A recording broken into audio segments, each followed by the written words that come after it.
Scène de joie à Rouen à la Libération en 1944.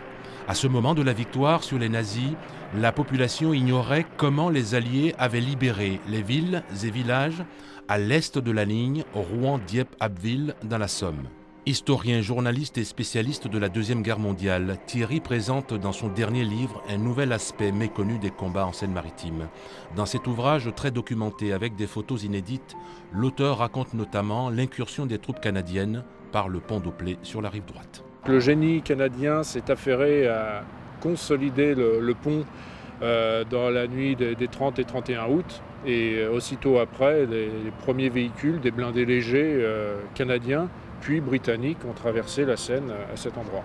Les Canadiens ont traversé sur des terres basses et il y avait pas mal d'arrière-gardes allemandes qui dominaient les hauteurs au-dessus de Tourville-la-Rivière, au-dessus d'Igoville. Et là, il y a eu 2 jours de combat, mais les forces allemandes étaient aussi exsangues que les forces canadiennes et n'ont pas pu tenir le front longtemps, surtout à partir du moment où les blindés lourds canadiens ont pu traverser la Seine à partir du 28 août. La libération de Dieppe était le deuxième objectif des Canadiens, une ville portuaire stratégique qui a failli être rasée comme le Havre.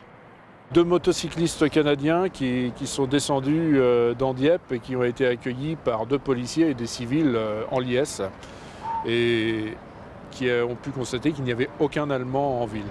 Donc aussitôt, le régiment de reconnaissance de la 2e division d'infanterie canadienne fait remonter le message à l'état-major. Cet état-major qui parvient à stopper les escadrilles de bombardement de la RAF qui étaient prêtes à décoller.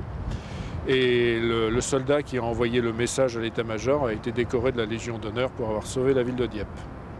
La ville de Rouen a été libérée en 2 temps, la rive droite le 30 août et la rive gauche le 31 août.